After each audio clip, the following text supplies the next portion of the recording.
Olá pessoal, tudo bem? Eu sou o Cid do Sebo Clepsidra e da editora Clepsidra. Estou gravando hoje este vídeo para mostrar para vocês qual é a nossa proposta da nossa nova campanha aqui no Catarse. Basicamente, nós estamos dando continuidade a esse trabalho magnífico feito no Florilégio Macabro, uma pesquisa feita pela editora Ex Machina sobre a presença do gótico, do macabro, do insólito na literatura e na poesia portuguesa. Isso aqui então é uma antologia que já está disponível, ela foi parte aqui de uma campanha no Catarse, e ela traz obras curtas de vários prosadores e poetas de Portugal. Desta vez, nós estamos trazendo, então, autores cujos trabalhos são grandes demais para caber numa antologia. Então, nós estamos trazendo 2 livros que dão continuidade a esse trabalho e que mostram aquilo que nós consideramos serem as 2 grandes obras-primas fantásticas de Portugal. Uma na prosa e uma na poesia. Então, basicamente, nós estamos trazendo uma coleção de contos do Álvaro do Carvalhal, que já aparece aqui no Florilégio Macabro com o conto Os Canibais. Vocês podem ter uma amostra, né, dele aqui nessa antologia. Mas nós estamos trazendo o livro Os Canibais e Outros Contos Frenéticos, que reúne 6 contos do Álvaro do Carvalhal e também uma peça, né? Nesses 6 contos nós temos temas como o sobrenatural, pactos satânicos, a sensualidade da mulher fatal, premonições, enfim, vício em jogos, degradação moral, tudo bem ao gosto do ultrarromantismo e do decadentismo, né? O Álvaro de Carvalhal, ele era um grande apreciador, por exemplo, do Álvares Azevedo, né? A Febre do Jogo, por exemplo, um conto dele, tem algumas referências ali ao Noite na Taverna, né? É um autor que, embora um pouco desconhecido ainda no Brasil e em Portugal, já foi adaptado no cinema, enfim, tem aí uma trajetória magnífica que a gente quer ajudar a trazer para o Brasil, né? E para nós brasileiros, o Álvaro do Carvalhal tem algo a mais. Por quê? Durante sua juventude, em 1862, ele publicou um drama.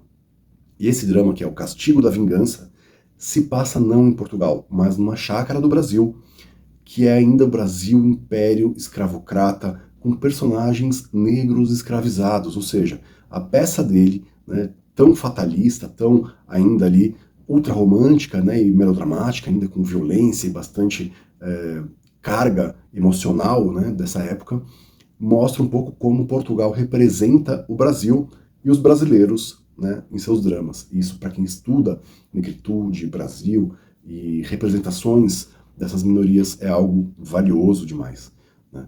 É a primeira vez também que essa peça, que esse drama, vai ser reeditado na íntegra, porque a única cópia disponível em Portugal está incompleta, faltam páginas a ela, mas nós localizamos uma outra cópia em outro país, conseguimos digitalizar essa cópia, estamos trazendo ela na íntegra.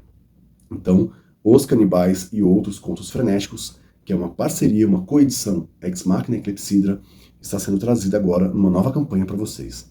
Além disso, nós estamos trazendo também O Estrangeiro Vampiro, que é esse poema maravilhoso do Gomes Leal, né, que ele publicou em 1897. Aqui está a primeira edição dele, né? Não está no melhor dos estados, mas a gente conseguiu aqui com uma primeira edição, publicada no mesmo ano do Drácula, com uma vampira fascinante que é, eu diria, equiparável às melhores personagens da tradição da ficção vampírica de qualquer lugar do mundo, de qualquer época, né? Só a barreira da língua explica por que O Estrangeiro Vampiro do Gomes Leal não aparece em tudo quanto é antologia dos melhores contos vampíricos, das melhores narrativas vampíricas, né?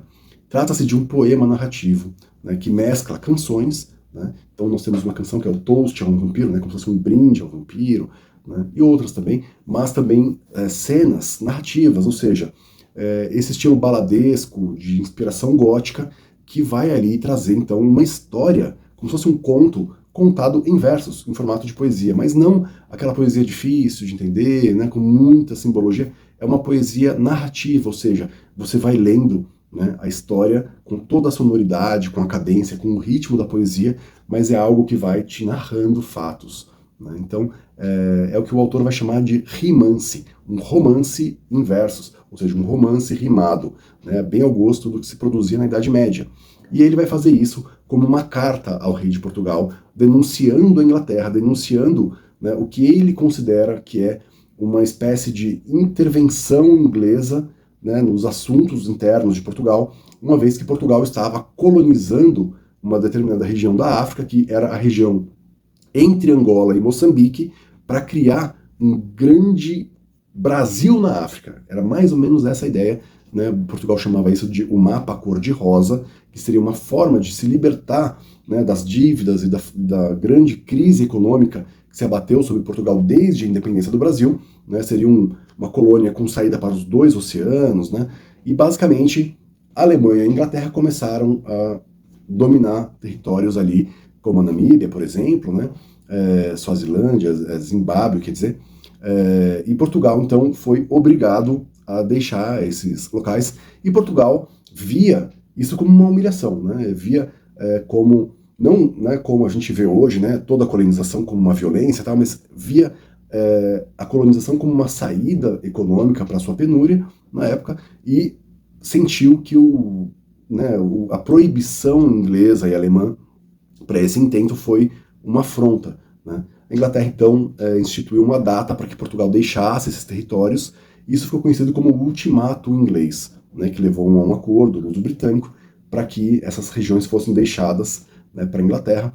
Então, isso originou uma série de reações na arte portuguesa, como, né, romances, como a Ilustre Casa de Ramírez, mas também, né, obras góticas, como O Estrangeiro Vampiro, que vai personificar a Inglaterra como uma vampira com uma sede de luxo, com uma sede de sangue, de orgia e etc., irrefreável, né? E essa viúva inglesa, que é encontrada por um nobre português pranteando no cemitério, e, né, que é levada por ele para ser sua esposa, ela vai representar, então, toda essa grande presença maligna do capitalismo inglês, né, dos bancos ingleses, do poderio naval militar inglês, né, diante do qual Portugal se sentia rendido praticamente.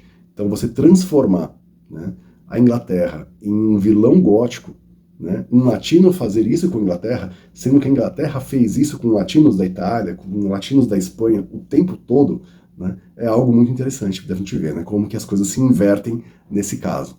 Então, gostaria de convidar vocês para conferir aí nossa campanha, né? A gente está trazendo esses materiais aí para o comecinho do ano que vem, enquanto a gente termina outros livros que nós estamos produzindo agora, mas vocês podem conferir em catarse.me/fantástico, sem acento, né, esses 2 livros e conhecer um pouquinho os autores, conhecer um pouquinho as obras, as propostas, o acabamento dos livros.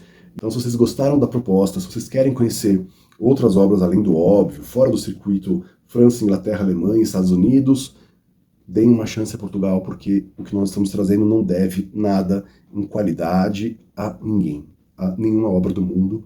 E é muito bom saber que o idioma, né, que a gente fala hoje, o português, pôde ser usado para a criação de obras tão incríveis assim. Então, convido vocês de novo para visitarem catarse.me/fantástico, sem acento. Se a campanha não tiver sido aberta ainda, ativem a notificação, e se ela já tiver sido aberta, leiam aqui um pouquinho, confiram as recompensas. Se vocês gostarem da proposta, apoiem. Se vocês acharem que outras pessoas podem se interessar, compartilhem. Tá bom, gente? Um grande abraço, então. Nós estamos juntos aí nessa missão de fomentar a literatura gótica no Brasil, e estamos agora focando em Portugal, esse país irmão tão importante para a nossa cultura. Um grande abraço e até a próxima.